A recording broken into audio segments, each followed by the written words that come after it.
lost her. Let's go ahead and she might come back on. Mr. Goodall, do you have any thing on the traffic code that you want to bring up? I do not. Okay, Ms. Ogletree? I was just curious, why did we leave the other things out the first time that we adopted the model traffic code? Is there some reason we left that stuff out? Well, we didn't intentionally leave those things out. The people who create model codes sit around and kind of think about things that need to be added or modified to such things as, in this case, the model traffic code. So these are improvements to the prior model traffic code, again, the 2010 version.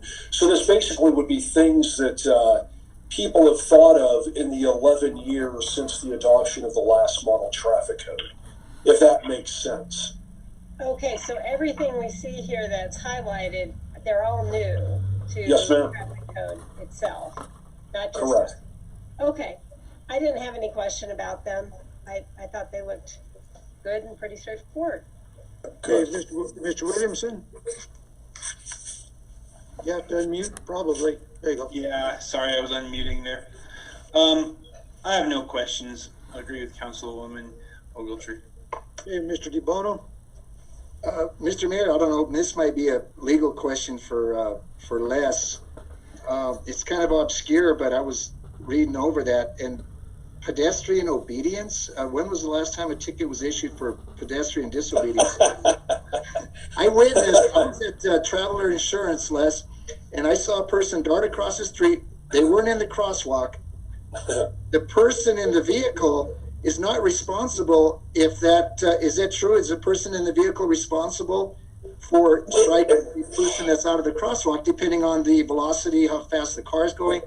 But I was just wondering, is it the fault of the person if he's struck by the oncoming vehicle? Is that the pedestrian if he's not in the proper crosswalk? Well, first of all, I'd like to say welcome to my world. Okay, I'm kidding. It's a very good question. I would say generally that if a person just walks into the street, I mean, it's kind of assumption of the risk. It's something you never want to do, but it would be kind of an apportionment of wrongdoing, right? Like some people may literally throw themselves in front of a car, in which case you would not want to fault the motorist. Otherwise, if somebody is using due caution and crossing in a crosswalk and being very careful when the car hits them, then obviously you would cite the motorist. So you could have, those are kinds of two polar opposites, and you could have everything in between. So depending on who appears to be the most at fault, the responding officer may file or, may serve a citation on a person based on whoever appears to be the greatest wrongdoer. So have I ever seen a citation for that? No, Councilman, I have not. And I hope I never do. Okay. But I probably will. That's it. That's it. Mr. Shu? No, I don't have any questions on there. Thank you. Okay. Mr. Downs, these are some questions maybe for you. Excuse me, I'm back. Oh, you're good. Okay. Do you have any questions? Well, just to add on to what Mr. Downs said, as far as civil obligations, even if you're criminally charged doesn't mean you civilly would be responsible. So anybody that thinks that they're going to win over a pedestrian car accident is sadly mistaken, because the courts always go in favor of the pedestrian. But just an FYI, Insurance 101. But I have the same questions as you do, Mayor, about some of those fines. That's kind of concerning, some of the low fines that are being listed on this. Do you have those in front of you that you would like to maybe bring forward? I do. Anything that's $15 is like, I think I brought this up several years ago. For $15 for violation of motor safety law. It's a small one, but what I'm thinking in lines of how much does it cost the city to even issue that fine? You know, is that something we should look at? Well, and if I could, please, and I want to tee this up now for Ms. Sandoval, because this is really her area of expertise. But please know that a couple of years ago, City Council increased the mandatory court costs, right, on all citations. Right. So if you get a case, then automatically you're going to wind up paying a minimum of $40 for court costs alone. And so then a lot of these things are fines and surcharges and amounts of money that actually add up to be in addition to court costs. And with my having said that, Ms. Sandoval, are you with us, ma'am? I am here. So the way I understand it, sorry, I didn't mean to interrupt you. Not at all. The way I understand it is the state sets the cost for the fines on the traffic violations. So those are preset. I don't know that they can be changed.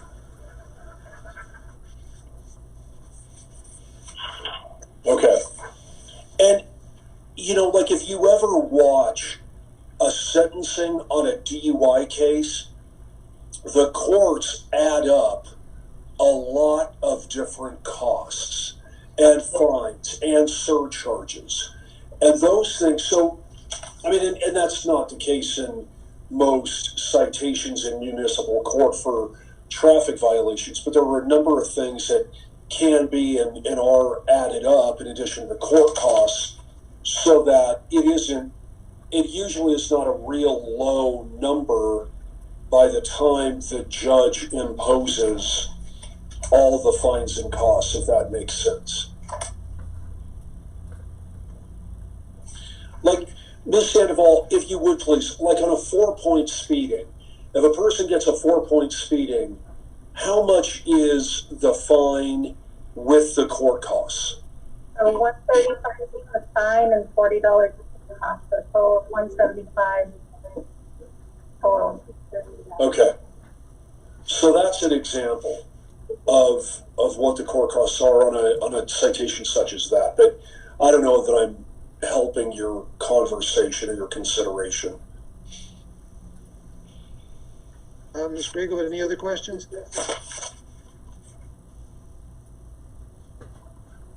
I think we lost her again, Mayor. Lost her again.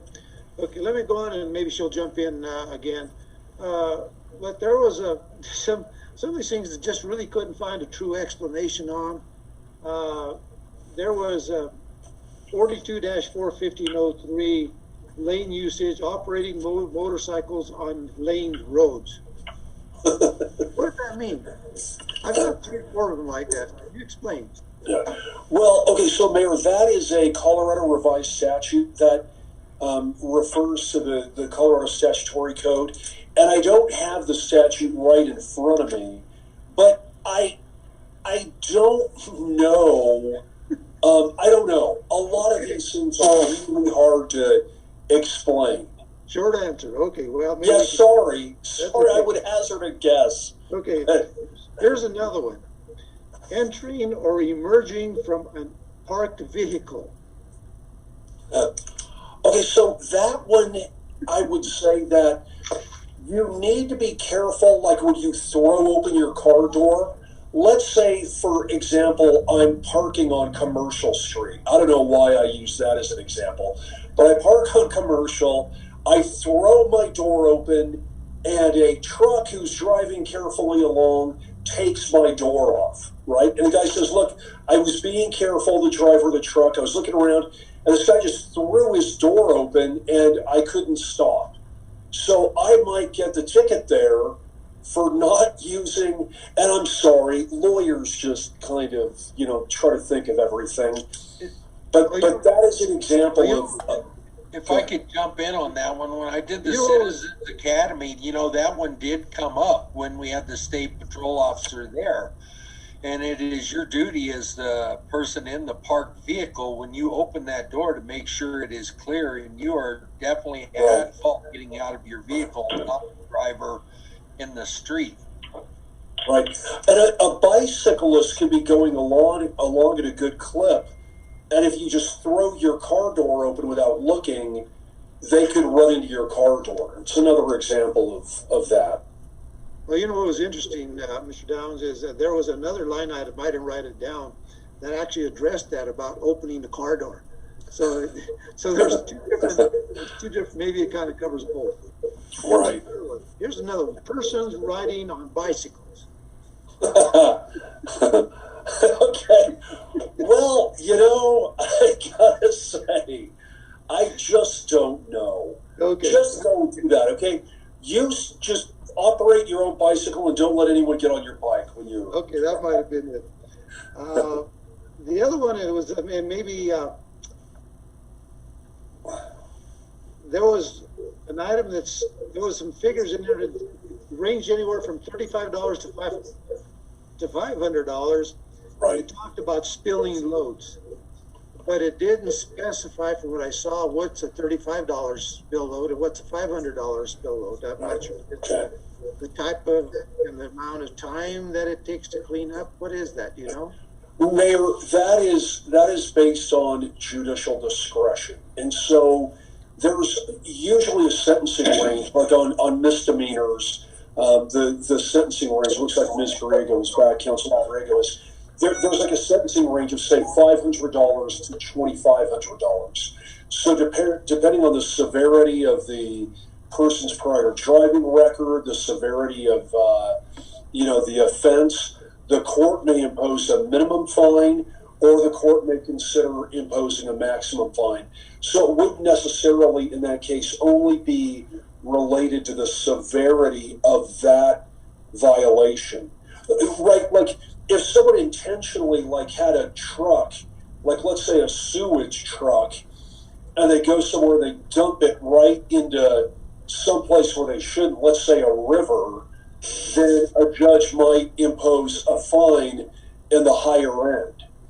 Whereas if you have somebody who had a motorhome that was leaking, let's say sewage, and they didn't know they were going down the road leaking, then a judge might impose a minimum fine. Does that make sense? Yeah, it does. Okay. You know, and the last one that I have, and this one I have a lot of heartburn about, just to let you know. It says driving around through barricades. It's a $15 fine. And I think that that's absolutely ridiculous, the amount, because take our city crews here. They're working and they put some cones up there. Somebody drives around them.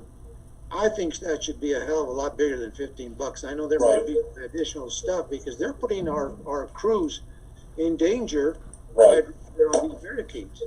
And I don't know if there's something that I know there's additional costs that can go along with that. But I think that itself should be a hell of a hefty fine, simply because of the infraction. So and I'm not sure if that could be something that maybe we could check into, if there's a way to change that dollar amount, if there's a way. Well, and Mayor, that would be fine if you would like, but I would say if somebody were to do that, like disregard traffic cones in an active construction site, that I think that person would be charged like with reckless endangerment, careless driving, reckless driving, something like that. The offense you're talking about would be like, let's say you have cones set up, like let's say they're blocking a street. Let's say there's a parade, that they're setting up for in Trinidad, and I'm going down Convent and I want to turn onto Main, and I see cones there, but there's enough room for me to get by. So I got to sneak by the cones and make a turn anyway, if that makes sense. So that I see the cones and I'm not supposed to go around that, but I do anyway. I think that is what is contemplated with that offense, rather than like disregarding an active construction site and jeopardizing people. I believe Councilwoman Ogletree has her hand up, and I think Councilman Griego is back, and Councilman Shu may have had his hand up also. And like I said, the reason why I bring that particular item up is because I've heard that some of our, when the guys are doing repairs on street repairs or water breaks or gas breaks or whatever, and they put the barricades up, that some of these people are just disregarding and they go around it anyway. So I just want to put it up because that, to me, I think that's endangerment of our employees. Ms. Ogletree, go ahead. I would be concerned as well, but we do have other offenses in the 600 under traffic controls that failure to observe or disregard traffic control device is $100. Disregarding warning, slow, or construction sign is $100. So it may be that's just the $15 one is just for the instances that don't involve traffic control and construction or a school sign or something like that. I don't know, but we do have a way to charge more money. Okay. Well, the biggest thing, I guess, is whoever the police officer that's doing the investigating, I think as long as he applies all of those things accordingly, I think that would be the big factor there. Yep. And I think, did somebody else have their hand raised? Me, it's Des. Go ahead. Mayor, I made a mistake on the barricade fine. It's actually $100 for that fine, not 15. I will fix that for the regular agenda. Okay, that makes a little more sense. Good catch, Mayor. Good catch. That's it. I think, did Mr. Shu, they say Mr. Shu had a question? I got a question for Les. Yes, sir. Les, a few times I've done some cleaning offices and stuff in the evenings, and there's a guy that comes down the street on a bicycle, and he rides on the sidewalk going at a pretty good clip. What's the kind of the regulations for bicycles on the sidewalk, not in the street? You know, I would say, I don't know offhand, but I think there are violations for that kind of thing. And you need to be careful on a bicycle as well, Councilman Chu. I am sure, Des, do you know anything offhand that pertains to safely operating a bicycle? I believe there's something in our code, an ordinance that prevents bicycles from being on the sidewalk. And I'm not sure, I think it's in chapter 17, our streets and sidewalks. I'd have to look around, but I have seen something for that. Yeah, I'm sure there is something. I'm sorry I can't give you the exact citation, Councilman Chu, but I'm sure there is something. Okay. You know, the other thing bicycle, skateboard, and everything are included in that ordinance. It seemed like we redid that since I've been on council, if I remember right. I think there was a discussion on that, Mr. Godall. I'm not sure if we ever came to a conclusion. We'd have to look into that, I think, if we ever did come to a conclusion on those skateboards on sidewalks and other items. The other question I have for you, Mr. Downs, is this, and Desiree might have an answer here too. You know, looking at the traffic code, it's impossible for a policeman to have every infraction remembered as to how to apply it. When there's an infraction of any kind, the initial one is whatever it could be. When they get back to the PD and they look into it, can they add additional infractions that occurred? Yes, they can move to amend. Okay. Absolutely. We do that frequently. Okay, good. I think, Ms. Grego, I think you're back on. I am. My other computer started to do an automatic install and update. I apologize. I have nothing further. Well, any other questions from council? Well, I guess the biggest thing now is that you've had our questions and answers, and of course one correction, which I'm glad that Desiree is going to change that. And Mr. Valentine, I guess the next thing is to move forward with approval on our next regular meeting. And Mayor and council members, if I could please, Councilman Chu, I will ask Ms. Sandoval to remind me, and we will try to find that ordinance for you that requires safe operation of bicycles overall, but especially if it applies to sidewalks. But we'll get that. Ms. Sandoval, if you please help me and remind me, we can get that for him. Did find it. It's chapter 20-2, first section. I was going to say that. No, I'm kidding. I had no idea. And can we get a copy of that ordinance to Mr. Shu, please, so he knows? Yes, I can. Thank you. You see how easy they make my job as the municipal court prosecutor? I do.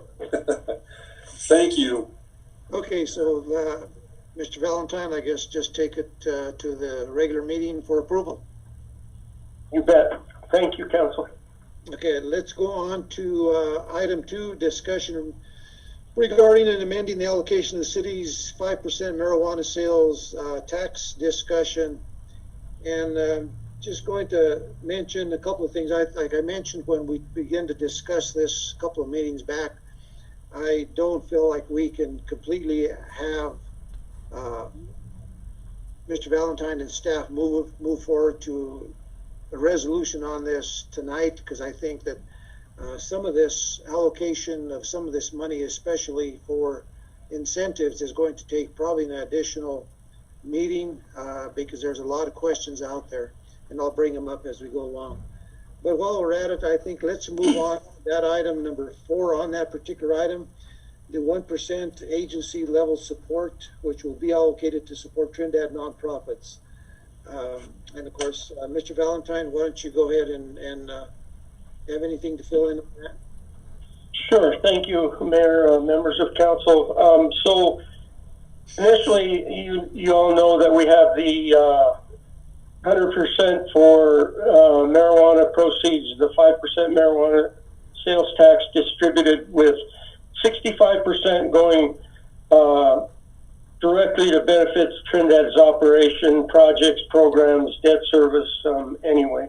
And then 30% is for our reserve fund that we just recently committed some of those funds. We used to call it rainy day fund, but that's to the reserves. And initially we had 5% going to nonprofits. We've had several discussions on this and how we disperse it. We've tried several methods. When at our last discussion, we threw out, I think I threw out, what if we split it 3%, 2%? Well, after looking at the funding, staff recommends 4%, 1%. Kind of the reason behind that, in 2021, Cheryl and our finance department estimate us collecting about $200,000. So if we go 1%, 4%, that's $40,000 for nonprofits, in addition to the $10,800 that we already allocate, and then 4% goes $160 toward incentives. Now, I agree with the mayor that we have to discuss the incentives and how we disperse and everything, but included in your packet, the city already has economic development incentive ordinance spelled out, Article 6, and it's included in your packet. It's out there. It's vague. And then there's also in Article 15 a section on affordable housing incentives that we came up with. So we definitely, as staff, need to come up with a process for City Council to consider. Even in the Article 15 that was passed, a while back, it says the city manager shall promulgate rules and regulations governing the affordable housing program, including the eligibility for purchases and so on and so forth. So we may have had guidelines way back when these passed, but I think we need to revisit them with everything that's going on. But as far as the breakdown of that 5%, we staff is recommending 1%, 4%. And if you have any questions, before we move on, I just wanted to I'm not. So the 1% you come up with about what, $30,000? Is that what you're talking about? It's $40,000, Mayor, based on projected revenues 1% is 40,000. Okay. The remainder of 4% would be 160,000. Okay. The reason I bring that up is I just want to make sure that we are not, shortchanging our nonprofits out there, and especially this year with everything with this COVID-19, they're struggling to try to help the community out themselves, and so that's my question there. So let's go ahead. One thing I want to do now is let's move on to Colonel Simpleman from the Trinidad Community Foundation. He has in our packet the agreement. I'm not sure if you want to talk about that first, Mr. Valentine, or you want to let Colonel Simpleman from the foundation talk about it first. Sure. So, to staff knowledge, we really didn't have an agreement in place with the Community Foundation. So we drew this up. I think Colonel Simpleman has had a chance to review it. There's some questions on the requirements that the city has, like if you receive money, you have to submit your minutes of every meeting every month, and Colonel Simpleman pointed out that not all these nonprofits have monthly meetings, so we would take a look at how those were reporting. But other than that, I'll turn it over to Colonel Simpleman to see if he has any issues with the agreement or the process going forward. Okay, Colonel Simpleman, what do you have any? Yes, sir. You want to bring up? Well, I have a major issue with the agreement because at the bottom it says page 1 of 3, and I only got 2 pages. So, are there 3 pages, Mike, or 2? So, but actually, the agreement is fine. We don't have any problems with it. I would like to just ask a question. It's for clarification on number 4 of the resolution, and it says 1% agent, and then it says the city manager is authorized to allocate expenditures up to $3,000 for individual subsidies. I don't know. Is that intended, Mike? Is that intended to pose a limit to how much we give out, or what? What is the purpose of that statement? So, and I think Audra could jump in here. I think that was part of the original resolution. And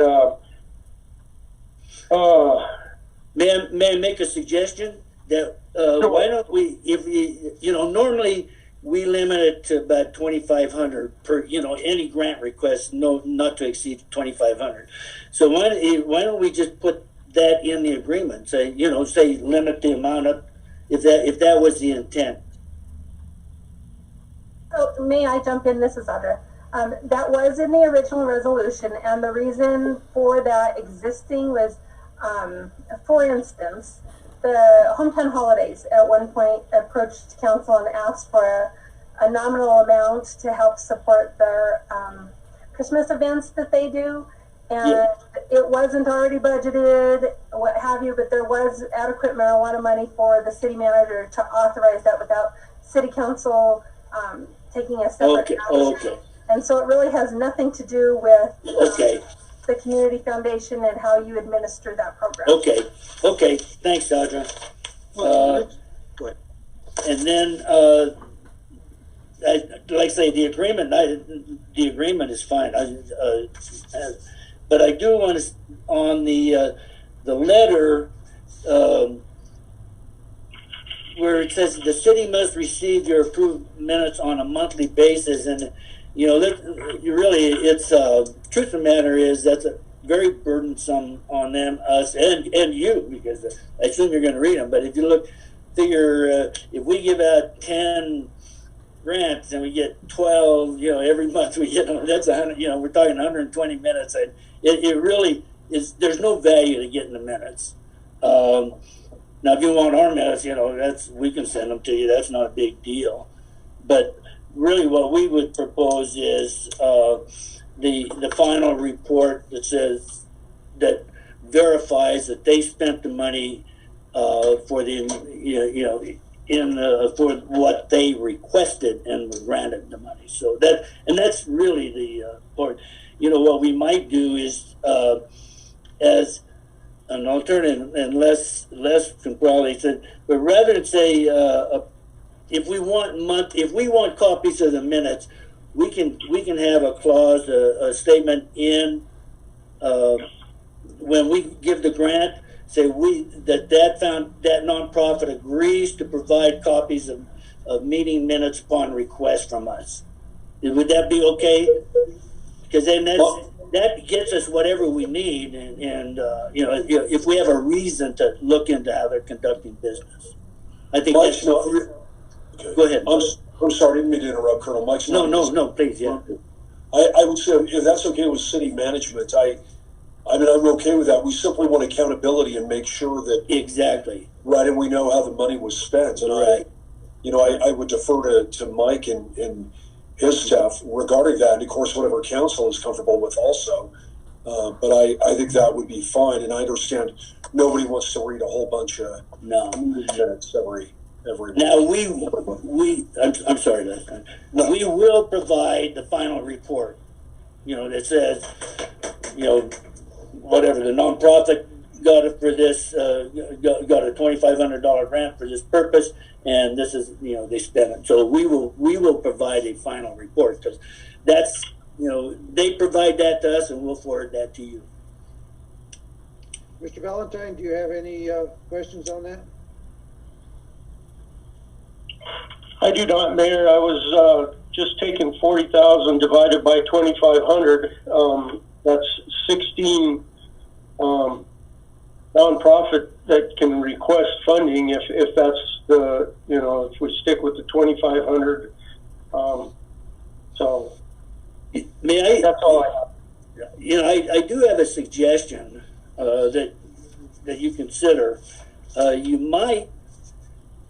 Let's say 40,000. You might come out and say, "Hey, give grants up to 25 or 30,000, and then hold a reserve as kind of it would be a donor advised fund from the city. So it's restricted. We can't spend a dime of it for anything other than what you tell us. So let's say 6 months down the line, you want to fund a nonprofit for something." You could come and direct us to do that, and then we write the check and we'd handle it the same way. You see what I mean? In other words, I'm suggesting you have the option of not giving out all the grants money at, upon, when we receive it. So it's up to you. But it's something you might consider. Gives you a little bit more flexibility. But, we can operate either way. Either way. Okay, let's go ahead and get some questions from council. Ms. Grego? So I have like a math question here. So if we have $40,000 for these grants, how do we pay TCF for the services rendered? Is it included in that 40,000, or does it come out of another budget item? It's included. It is included. We would, okay. Yes, cut the check for 40,000, and then they report back on how it is being dispersed. Okay, so can we make a statement in there that 40,000, whatever grants they approve, they have to make sure that there's money left over to pay for their services rendered? Is what I'm getting at. Am I making sense? Normally what we do, Ms. Grego, is we would take that 4,000 off the top at front, and then we would give 36,000 in grants. Okay, so that's what really the money. Yeah. Yes, ma'am. Yeah, Yes, okay, that's what I'm wanting. And I also have another question. Does staff have any idea how many, excuse me, grant applications we have in the mix right now? I don't know if we've had any since the last request. We kind of did not advertise for more. Audra, do we have any out there? we had one that submitted late on that last round that we did, and since that time they've resubmitted the application, but we never did a call for applications. So I would, if council decides to allow TCF to handle the funding, I would refer them to TCF to make application directly through them. Okay. Okay, I just wanted to know if we had any backlog. Also on the proof of, like, we were talking about the minutes, the monthly minutes. To me, that's not as important as some kind of a verification that the nonprofit used the money effectively. Maybe asking once a year for a P&L, well, not a P&L, but a operating statement to see, and then kind of have them verify what they spent the money on, because we don't want an organization to get $2,500 or $3,000 and then have a party for the board of directors with $3,000. Yeah, absolutely. You're Okay. absolutely, yes, ma'am. Okay. We'll get two reports actually from them. One would be the financial that would do that verification. Right. And then the second would say, this is what a description of what they did with it. And you look at, let me give you an example. You want to look at outcomes, okay? So let's say somebody was working on a drug program for teenagers, and they contacted 200 teenagers. That's an output. An outcome would be 20 of those, are drug free. No, that's a hard thing to measure in that, but that's the sort of thing you look at the effectiveness, and that's what we would be hoping to capture. It's tough, but we would do our best to do that. But those two things is a performance and then the monetary verification that it was spent. And we had one case that was with one of our own grants where money was not spent as intended, but that's normally they're very, very conscientious about doing the right thing, because the board is watching and they know they can get in trouble otherwise. So, Mayor, point of order, if I, oh, sorry. Go ahead. Yeah, I just needed to chime in here. It was pointed out to me via text that we won't cut a check of entire $40K up front if we're using the pay-as-you-go process that's identified in the resolution. So that's right. We'll have to figure out that process. Yeah. And that'll be fine. However, whatever works, we'll accommodate that. Yeah, that was going to be one of my questions when it came back around to me. So, any other questions, Ms. Grego? No, sir. I think the Colonel knows what he's talking about. Okay. My wife doesn't think so, but anyway. Thank you, Ms. No, I'm good. Does anybody have What the heck with her? You're good, Mr. Goodall? I'm good with this. I like the way it's set up, and I think as far as we've got stuff in our paperwork, I think we need to go ahead with the ordinance and get this started, and we can fine tune what's already written. As far as disbursement of incentives, I think we should get this ball rolling and start getting that money saved up for our incentive program for housing. I think it's a very important thing. And I'm happy that TCF will take over the grant process. I don't think we need to make it any more complicated on them than it needs to be. I think they have a very good system set up to follow. And I think if we see any issues as it goes along, I think we can talk to them and they'll be more than happy to make any corrections or changes that we need. That's all I have. Okay. Ms. Ogletree? I understand what Councilman Goodall was just saying, and I think that there's a lot of understanding about what this all means and a lot of appreciation for TCF taking this on. I did have a couple places in the agreement that I thought we could use some specification. One of them was in paragraph 1 concerning distribution of funds.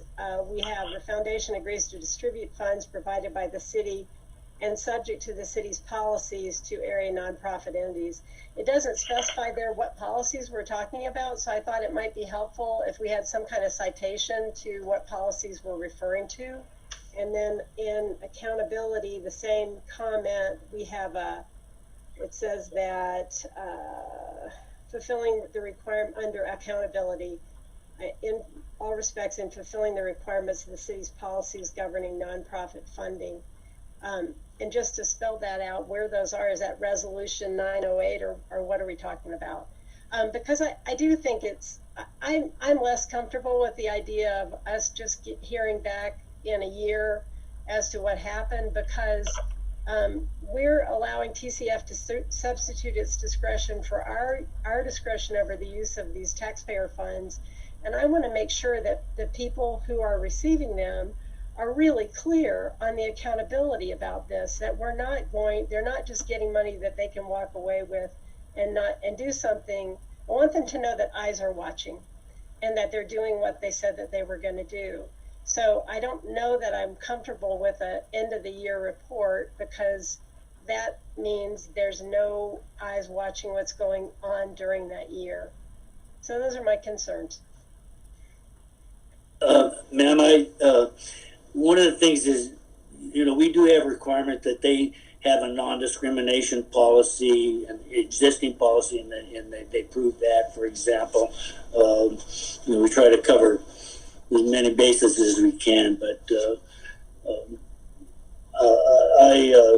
and then the letter that Audra comprised, it does list the city's criteria, some of that, that open meetings, anybody can come to their meetings, and has to be, must be accessible to disabled persons and stuff like that. So are you, Colonel, is TCF then going to be policing those things?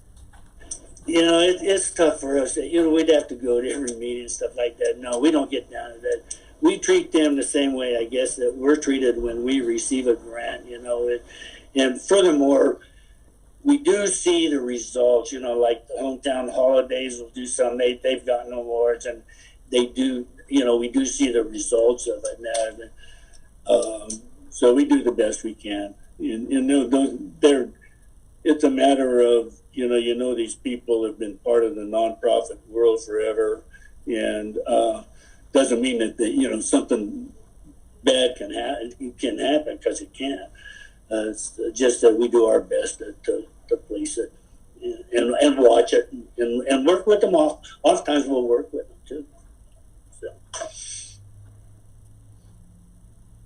we're very conscientious about it. And I'd like to tell you, nothing could ever happen, and that's not true. It can't happen. Yeah, I mean, and we just do our best so it doesn't. That's all. That's all we can do. Any other questions, Ms. Ogletree? I'm sorry. I'm just saying that's why those guardrails are there, so that. Yes, ma'am. Yes, ma'am.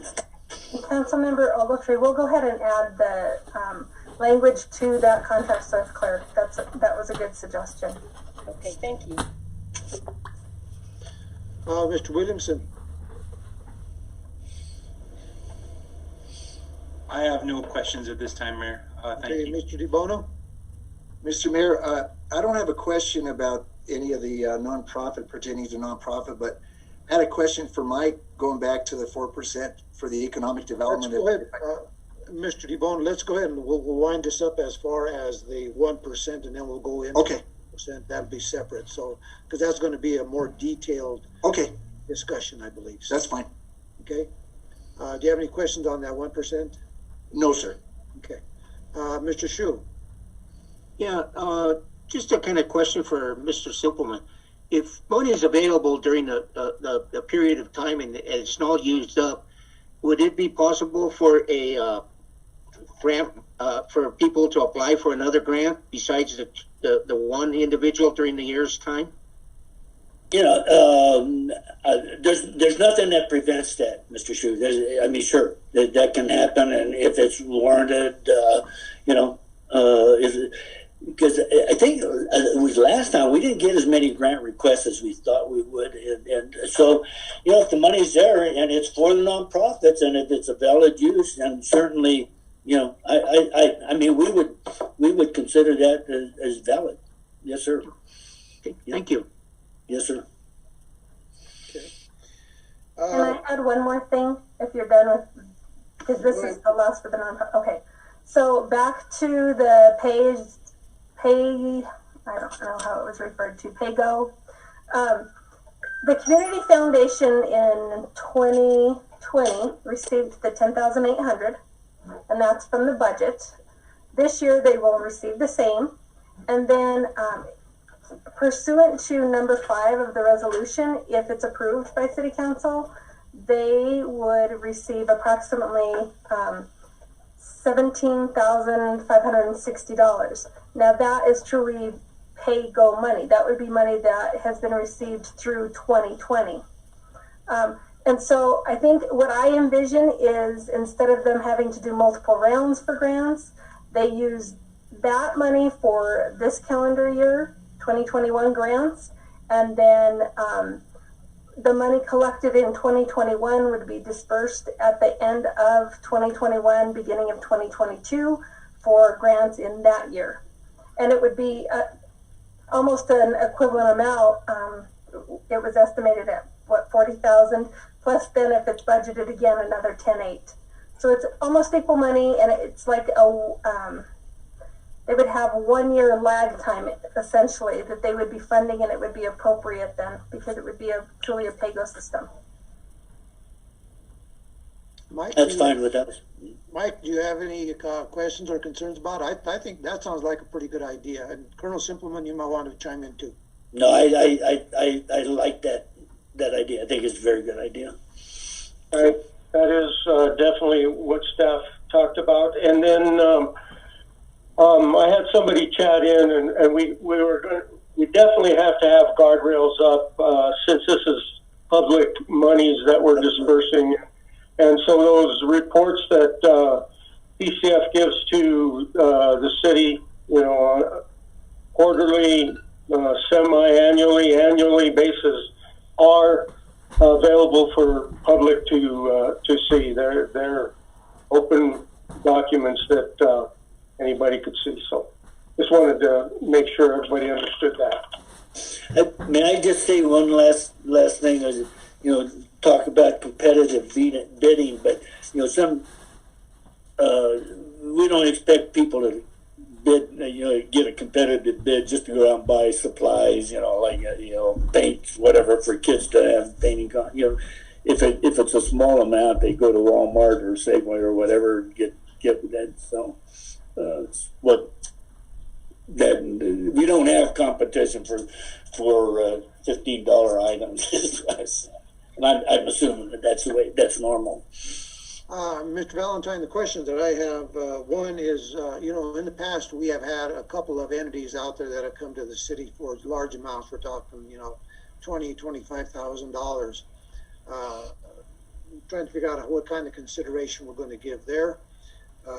Because then if, let's say somebody comes in and wants $25,000 and they go to the foundation for the $25,000, it basically takes a heck of a lot of money away from other nonprofits that are out there. So I think some consideration needs to be given how to handle those. And then on the flip side of that, let's say that the foundation has, let's say, $30,000 for distribution, and they only get grants of, let's say, $20,000. And Colonel Simpleman brought up the fact about maybe a donor advice fund. I think that would be a discussion that maybe you need to have with him and with staff to see if you guys want to do a donor advice fund, so that maybe it's put into a pot, so that if a large entity wants a greater amount, that may be where the money could come from, if that money is there. So I think those should be some considerations that you can finalize before you bring it to council. Understood. Thank you. Any other thoughts, from council at this time? Okay. Well, Mr. Valentine, go ahead and bring that particular portion, the agreement with the Trinidad Community Foundation forward at whatever meeting you feel necessary. Okay? All Okay. right. Let's go ahead and go on to the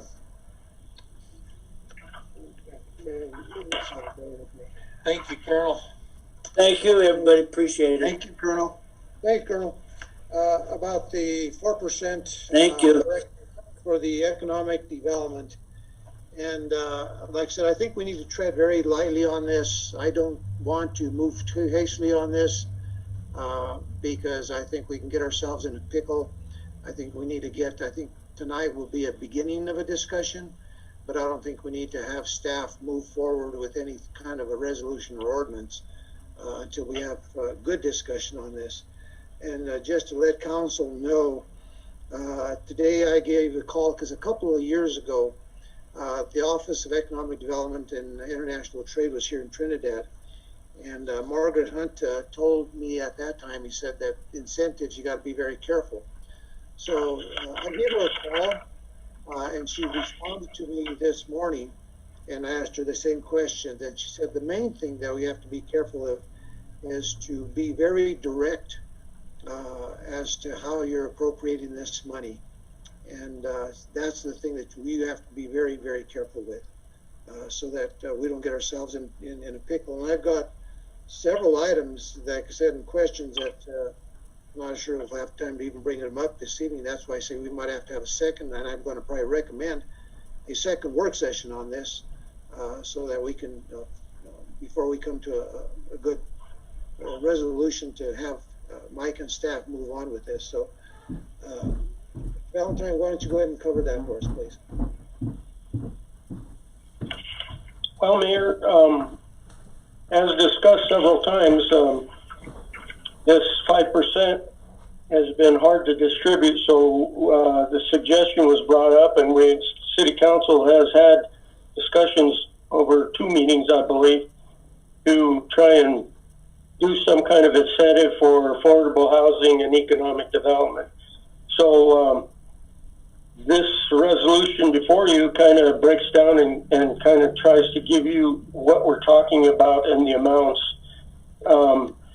And then with that, like I first started out, we need to, we have old economic development incentives ordinances that have been adopted by the city. I don't know in any of my recollection that we've ever actually done this. Well, I take that back. We did have one with Cedar Street and the development of Cedar Street, and that was a sales tax incentive based on jobs and stuff. So we have done it before. I don't think these ordinances as written and provided really give us good direction as staff or council to try and vet anybody who wants to, apply or come forward with a process or a project. So this is what we need. We need discussion. About 4 or 5 years ago, Jonathan, if you remember, came forward with a policy. We have brought that up, and Wally's online, but we brought that up and taken a look at it, and it needs work also. So what staff is hearing mostly is affordable housing, affordable housing, affordable housing. We're not having anybody coming forward, even though the market is there stating that we need more housing, we're not having developers come forward. I don't know if this incentive package would help with that.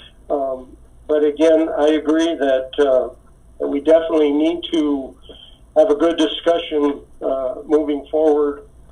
And I'm sure it won't be perfect, but we don't want to get ourselves in trouble with it either. So, Yeah, that's all I have, Mayor. Just wanting to hear council's ideas or discussion. Well, I know that housing is pretty much on the forefront of our concerns right now, but I think we also need to give consideration to attract businesses into the community, or the businesses that are here locally right now, is how to incentivize them if necessary. And give you a good example. Let's say, because here's what a concern that I have is the momentum that we are building right now. You know, the property values are fairly reasonable at this point in time. So let's say, Mr. Valentine, you own a building, or let's say you don't own, but you're renting a building. But the rent gets to the point where it's almost where you can't afford it, but it'd probably be cheaper for you to buy the building if it was up for sale. How to incentivize you to purchase that building if it's possible.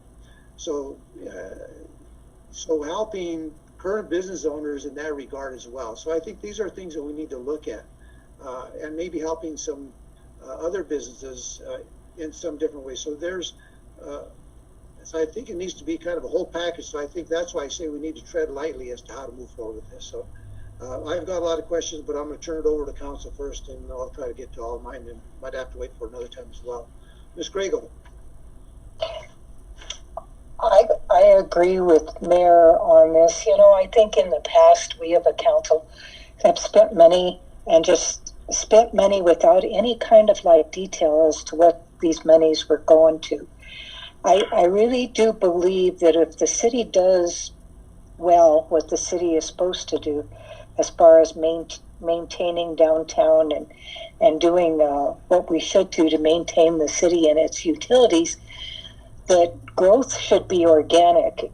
And I can't see trying to incentivize free enterprise. I mean, if this is a good place to be, people are going to come. I really don't know how incentives could help the affordable housing market at this point. But I really think, I'm speaking for myself, I don't know about other council members, but I'm speaking for myself in saying I'd like to be educated more into what works well as far as incentives, what doesn't work well. I think we have to be more precise where this money is going to and what this money is being used for. I'd really like to have an in-depth conversation with our ED director, and because I don't think council knows there's so many things going on as far as businesses in downtown Trinidad right now. We really need to be apprised as to the business climate and before we make a decision. But I definitely don't feel comfortable going forward before we get more information.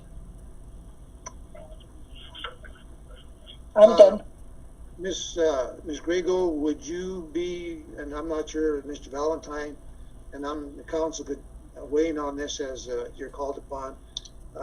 Is there any, whether it's Office of Economic Development, to maybe get on one of our work sessions about this to see if they can guide us, or if there's any other organization, or do we feel comfortable that we could do this? So I think that would be something that we need to consider as our conversation goes along this evening. Any other questions, Ms. Grego? No, I don't want to be a burden on staff, but I want to make sure that our decisions, especially with this marijuana money, that we don't use it foolishly. You know, we've pretty much done just general expenditures in the past, and I think we have to pinpoint it and be targeted more on where this money's going. That's all. Okay. Mr. Goodall. So when I brought most of this up and thought we should switch this money around, it was definitely directed for housing and to try to get something rolling for the housing. And the way it should be used, I feel, is definitely it's kind of like in the ordinance that already exists, that for permit fees, taps, stuff along them lines, if you can knock off $10,000, whatever the case may be on some of these, it may get some builders to get in here and start building. And if they pass that along to customers, then, you know, it becomes affordable housing by reducing those costs. That's how I envisioned it always. If we need to get someone, Miss Hunt, to look at what we already have on file as far as the incentives to make sure that our butts are covered and issuing them in that sense, maybe that's what we could do. Or if less, if we need CIRSA or whoever the case to look at them and make sure that we're operating above the line there to stay legal. That was always my vision with this 4% is to incentives to get builders to come in here and start building. I know that Baca Construction thought they would throw up some houses and for like tract homes for people to look at, and turns out they already had buyers for them. As soon as they started building, they couldn't build any houses for people to look at. We need to make it where some builders would be willing to get in here and build them houses, enough of them that we had houses people could come in and look at brand new. And I was hoping this incentive program would do that. And that's what I envision. I think that businesses and everything else, we're seeing businesses open more, food places and everything out, open up right now without incentives. I think we should be focusing on housing and getting housing up and affordable housing. And through fees and taps, I think is the direction that a good direction for us to start. That's what I think you're probably correct, and I think it would be a good idea though to have those other incentives in place for in the event that it does come before, so that we're not having to build as we go. Rather, let's build and then build our program and have it available for the future. Just to let you know, Mr. Goodall, something else that Ms. Hunt told me this morning is that, and this would be something for a builder, even a local builder, that there are some modular units, because I told her the big thing that we are asking is, I talked to a realtor here a couple of weeks ago. People are looking for like patio homes or condominiums, and there are a couple of companies out there that she is going to send me the information as to who they are that build these type of modular units that could come in and build them rather quickly. So I'll get that out to council, and of course I can on to Mike, and they can get those to Wally to look into. So anyway, I just thought that would be a good starting point that she pointed me to. And you know, this incentive money and economic development money, we've had many discussions on Cougar Canyon. We don't know how that's going to go, but you know, it could possibly be something that works in that area with urban renewal and everything else. Who knows how many different areas we could use that money would be for housing to clean up some of that mess also. But that's a whole nother discussion. Gonna kind of talk lightly around that topic for sure. Okay. A suggestion that I have maybe is, I know that some of us have one-on-ones with Mr. Valentine, and I think some of the stuff that we might have might be kind of a good time to get into a little more depth with him when we have our one-on-ones with him. So consider that as well. Oh, you bet. Okay, Ms. Ogletree. I don't have a problem with incentives either for affordable housing or for businesses. I just think that we need to do a better job perhaps in getting the word out about what areas of town we'd like to see that happen. I think I can't tell that we're being directive with our incentives enough. It seems like to me we have a need for housing. If we don't have developers responding to it, we need to get to them and explain what the need is and market ourselves and say, here are some ideal areas of our city where we would like to see affordable housing built. And also reach out to businesses that we need based on all of the input that we're getting. I think we have to be smart, and we have to not be afraid to reach out and say, this is what we're willing to do if you're willing to come here. It's a big risk right now to start a business, as anyone knows. It's an enormous risk. And to ask people to pick up sticks and come to Trinidad and start a business, it's a big ask. And so if they can have the sense that our city's going to support them and help them get started because we need them. I think that's a message we need to get out there. Mr. Valentine, I think you had a suggestion about trying to do an invite to some of the builders to come in and give and talk to us, or do an RFP, or I'm not sure exactly. Could you give us a little bit of background information of your thoughts? Sure. So we have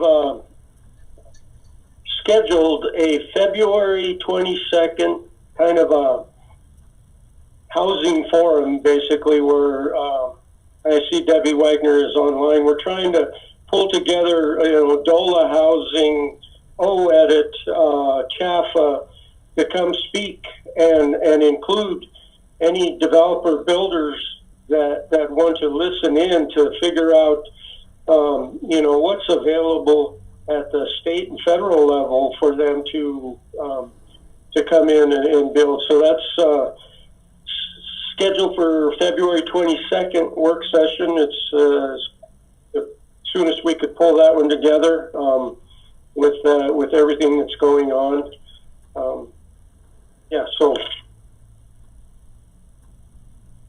So let me ask you a quick question here. The 4%, if we plop down 4% at this point in time, what would that dollar amount be?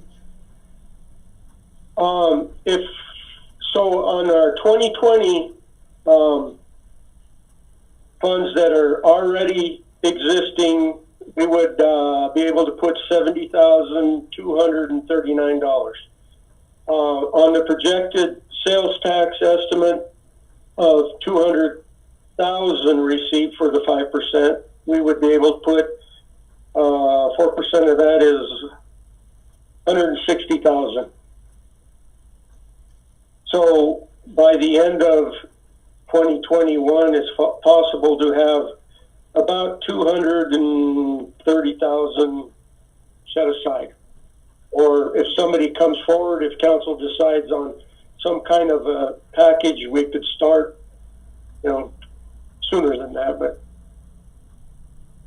$160,000 for 2021.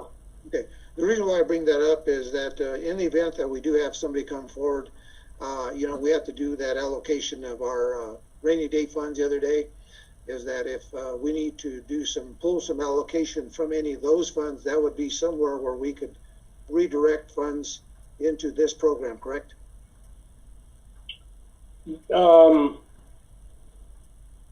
Yes, I guess if we're forming some kind of a public-private partnership of sorts, it is public funds. So, but by resolution, council can redirect those funds. We'd have to just make sure that everything is in place. Yeah. Okay. That was something that I thought of. Okay, let's go on to Mr. Williamson. I have nothing at this point, Mayor. Okay, Mr. DeBono? Well, I agree with Councilman Goodall and Ogletree with the incentives, but Mike, I had a question for you about the eligibility for purchasers of the affordable housing. You put into effect the rules and regulations governing the affordable housing program, including the eligibility of the purchasing of the housing units, right? Yes, that is already in there. When it's all said and done, Mike, with the eligibility requirements, what's the final decision based upon for the purchase of the housing units? So under that ordinance, section F, it says the city manager shall promulgate rules and regulations governing the affordable housing program, including the eligibility for purchases. And the household size and the household makeup and the income.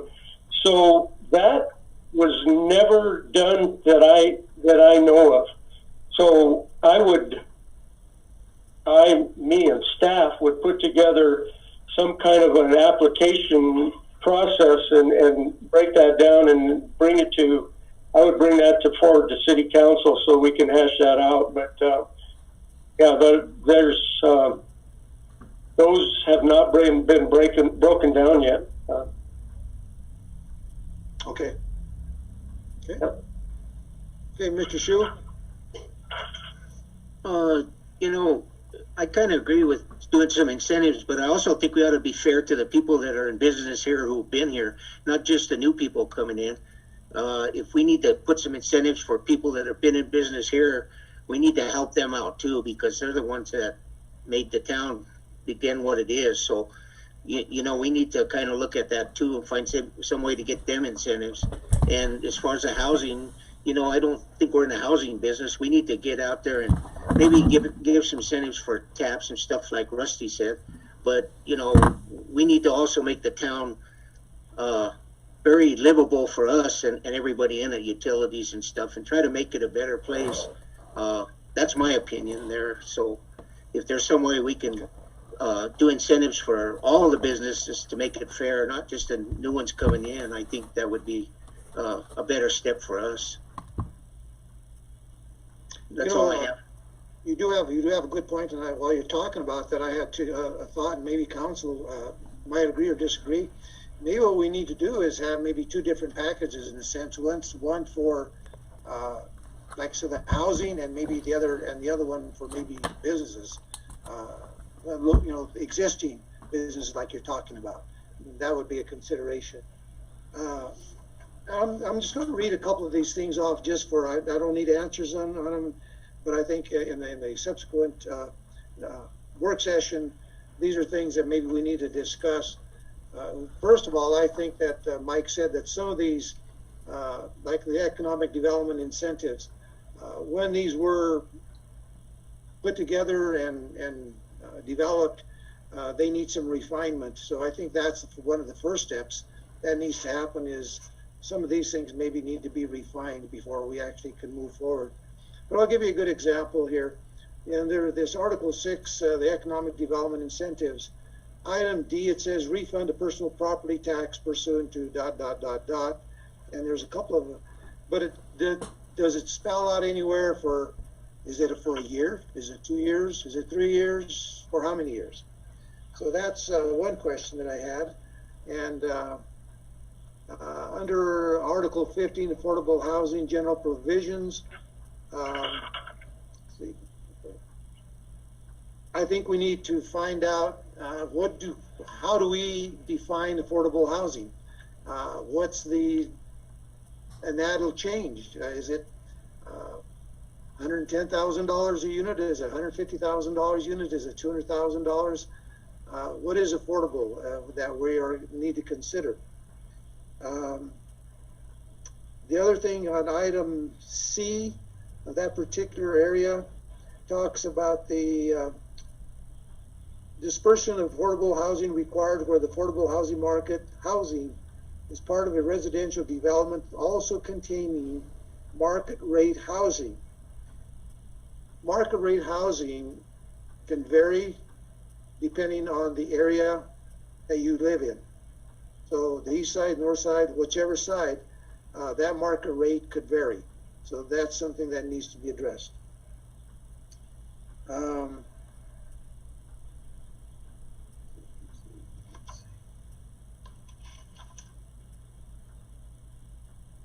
Got some other I'm reading through, trying to get my thoughts together, what I had here.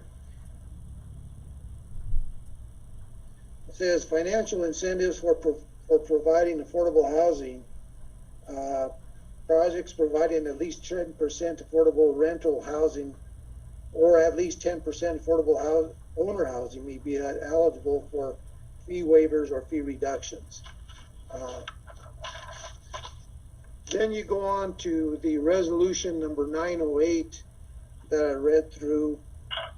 Down on item 2, it talks about each entity granted funding assistance by the city of at least $1,000 per year shall provide to reflect in the overall fiscal operation of the organization, and it goes on. Okay, so that $1,000 per year, how many years are we going to grant that $1,000? If the amount is $10,000 or more per year, such report shall be provided each month. And what makes that a little bit difficult is monthly reports, because some of these, take for instance back at construction, they're a single-owned entity, they probably don't have monthly meetings. So the reports that we would need from them if they were to build the affordable housing. So we need to look at how would they report back to us and how often. It says if the amount provided is $10,000 or more per year, such report shall be provided each month in which the entity operates. So to me, that tells me that this could be a construction company that would come in and build 10 units this year and 10 units next year and 10 units the following year. That's what it sounds like to me. Are they going to get $10,000 per year? It sounds like, if that's the case. So that's something that I think then, okay, go ahead.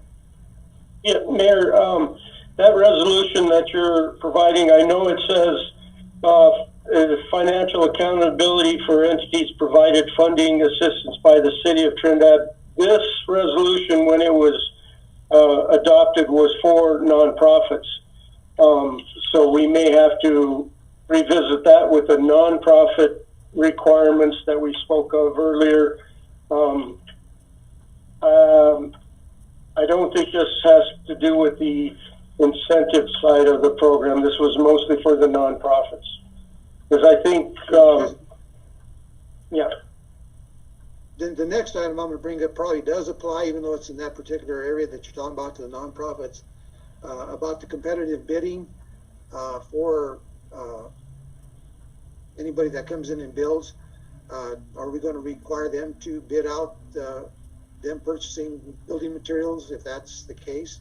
So there's those things that I think that we need to look at. So I think that the overall program, I think, is good, a good direction.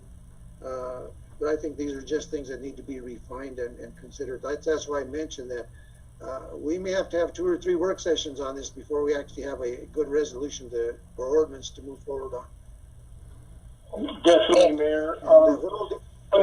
One thing I might add is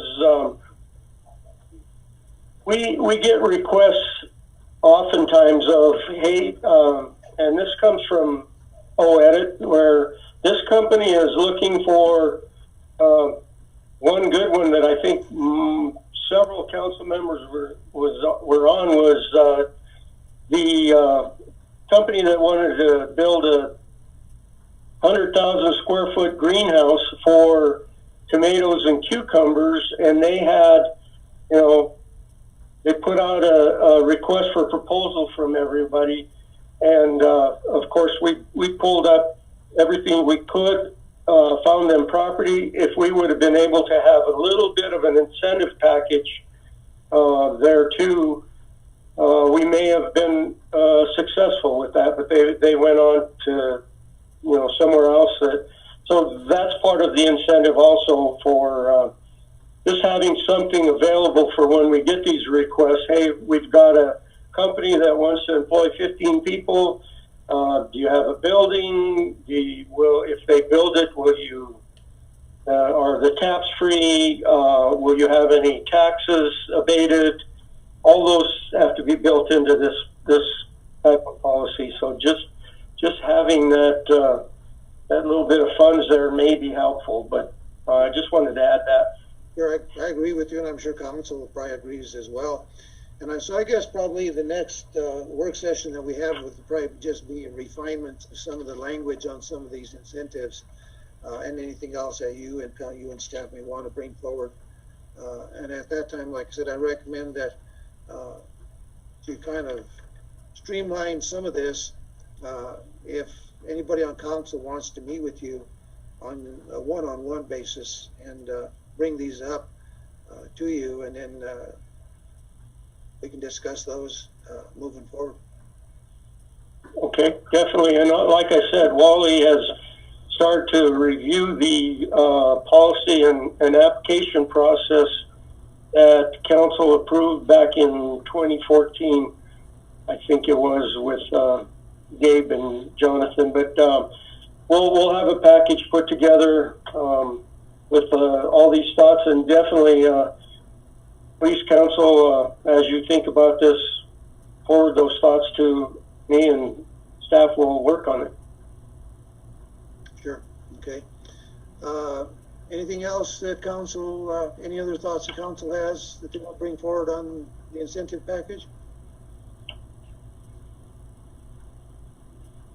None? Okay. All right, let's go ahead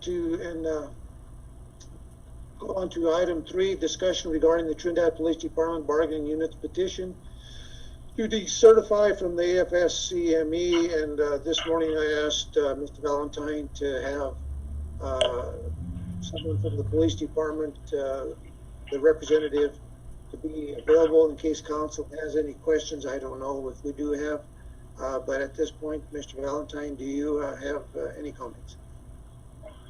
No, Mayor. This is something that is laid out in our union policy and ordinances. The police department requested to decertify. They followed the procedures laid out. They took a petition to the members of the police department bargaining unit, and they all signed it. So we're just following procedures. I did call the union president and let him know that this was going to be on tonight's agenda for discussion. If he would like to join, I don't see anybody on there. But Audra has laid out the procedures, and if she would jump in here, I think what's going to be before you is, based on the way the ordinance written, city council only action is to appoint somebody to count the votes and set the polling place. But Audra, I'll defer. My reading of it is that it is only for council to appoint someone to count ballots, not even set the polling place. I'm planning on doing the polling just here at City Hall, where the members would have to come in person. The election has to span over an entire week, and so I'm proposing the February 8th through the 12th week. And I've got to provide notice of the election to the members, and then thereafter, after the votes are counted, the ordinance reads that council has to decertify it. That's how the vote, where it lands. So that's a second action, but it comes after the vote. So. Okay. Go ahead and move on to any council questions. Ms. Grego? I have none. Okay. Mr. Goodall? Nothing from me. Okay. Ms. Ogletree? I'm just curious, do we know anything about why this is happening? They just negotiated their contract, so I'm a little confused. Yeah. That's all. I'm just curious. I might add that we negotiated in good faith and signed off on a lot of items that were requested, and told them that we would take others under consideration, and we may have a mid-year kind of a review of those. But it's my understanding that they feel like they would rather be represented by someone more attuned to not just your general services, but police. So that's what I've heard. Okay, thanks. That's all. Mr. Williamson? I had the same question that Councilwoman Ogletree did, so I think that answers it. Okay, Mr. DeBono? Maybe Les can help me out with this. Les, so a police officer could be fired from one department but then hired by another, correct? Well, could an officer be fired by one department and hired by another? Yeah, because as a result, the person, if they're guilty of egregious or gross misconduct, they could continue to work as a police officer. But does decertification bar a dismissed officer from seeking a police unemployment or police employment in that same state? No, sir. No, sir. I don't believe it does. I don't believe it would affect in any way an officer's employability or employment status. Okay. One of the things, that new bill and law that came out this last year, there was some language in there about where when an officer is fired for egregious issues, that could follow him from, I think it was in that language. So who's to say they're employed in Trinidad, gets fired and go to Raton, different state, get hired? All right, but I don't think we're talking about the same thing. I mean, this union decertification, that's not really an officer doing something wrong and what may go with the officer in terms of their personnel file. Okay. What we're talking about here, Mr. Bono, is just decertification from one union and entering into another. Right. Exactly. It won't affect the officer's status with the employer or their future employability. Yeah. All right. No matter if there's misconduct or not. Okay. That's a separate issue. Right. Yes, sir. That is a separate issue. Mr. Shu. No questions. Okay. And I have no questions. Like I said, I think it's just Mike and staff needs to bring this in front of us for final resolution on this. Any other discussion items for future work sessions from council? Ms. Grego, do you have any items?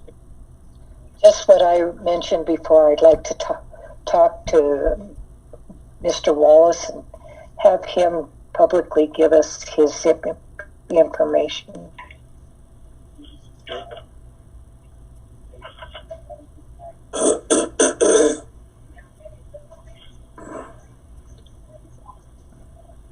I'm sorry, could you repeat that?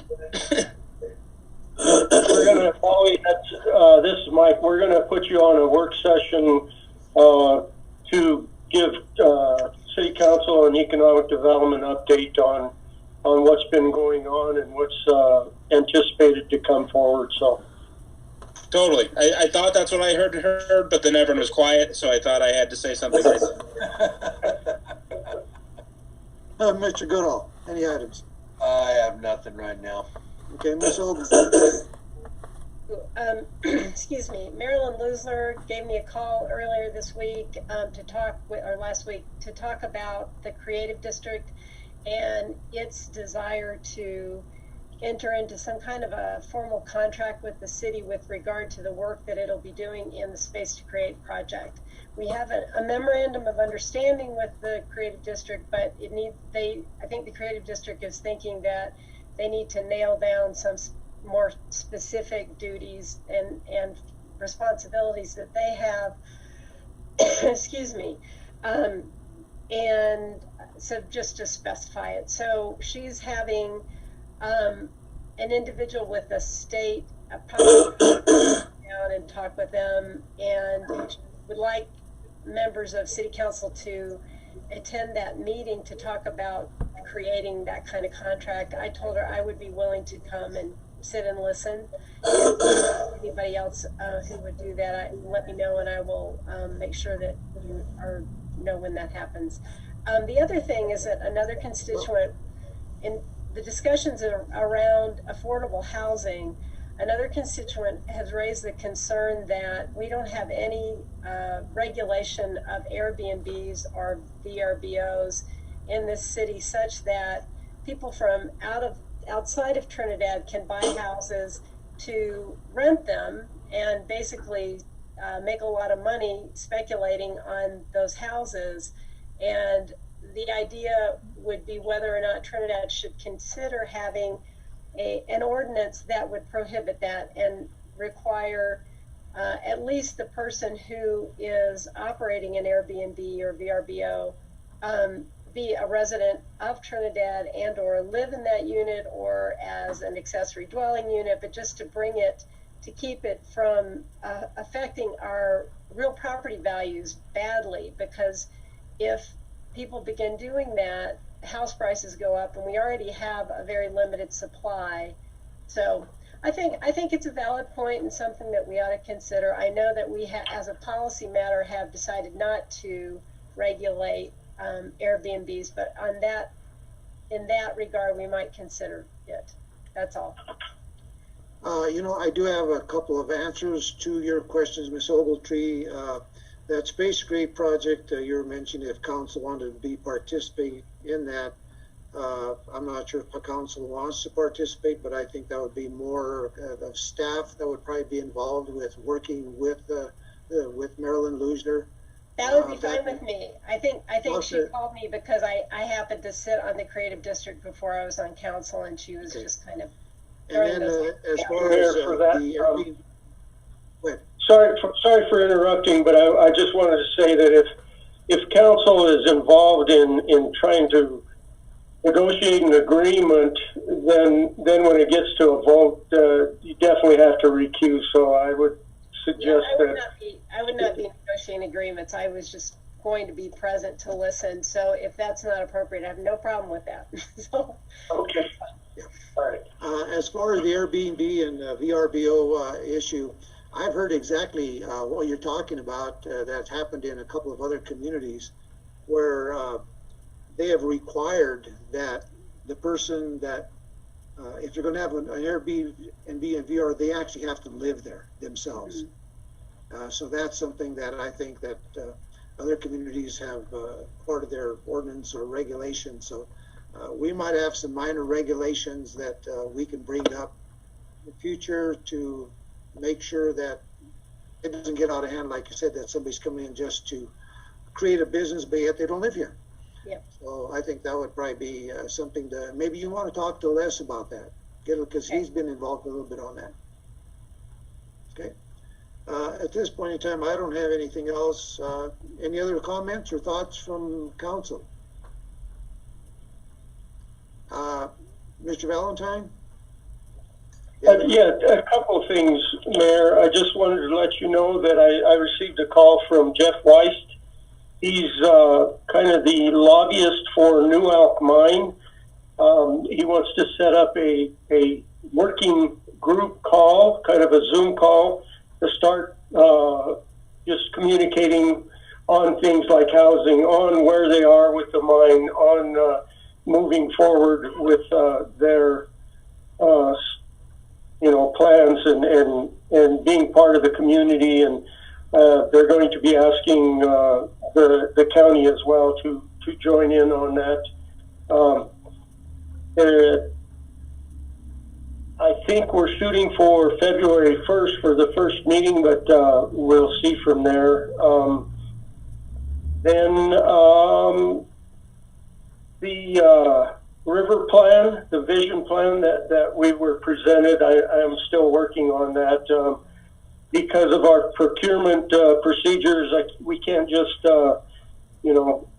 pick the one person that came before us. We have to take a look at that. So I'm working on that and request for proposal. But other than that, Mayor, we are inundated with meetings. As soon as we leave this meeting tomorrow we'll be talking about council regular session. So staff is working diligently. We will keep doing that, but boy, it's just coming at us fast and furious. So we may have some consideration to not do every Monday that we don't have a regular meeting. So I just wanted to put that out there for council's consideration as we move forward, because there's a lot going on, and I want to present council with good information and not just haphazardly throw it together because we've got to have a meeting. So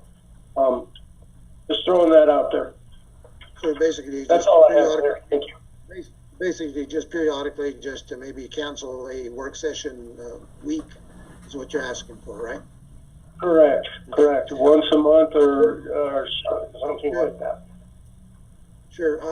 A little clarification on this Jeff Weist, like I said, the working group. Is this going to be a full council or just some council members, or what's your recommendation?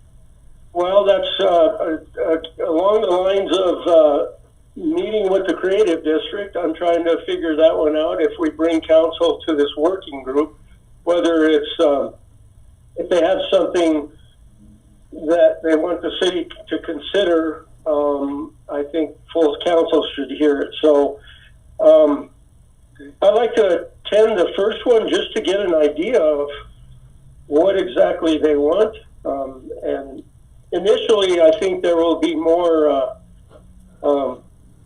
meetings up front, and then as we get going, it'll back off to every month. But for the first one, I'll find out more information, Mayor. Though, so I think it'd probably be a good idea to have a kind of an open session type thing where where all council is here to hear, and then maybe after that, maybe we can appoint a couple of people if necessary to the working group, and then they could report back to council as that might be the way to go. But we'll find out as time goes on.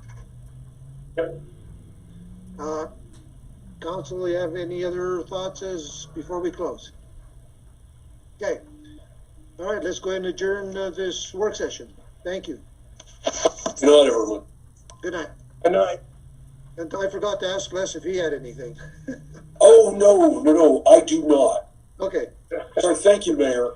All right, Thank you. I appreciate it, sir. All right, good evening. Good night.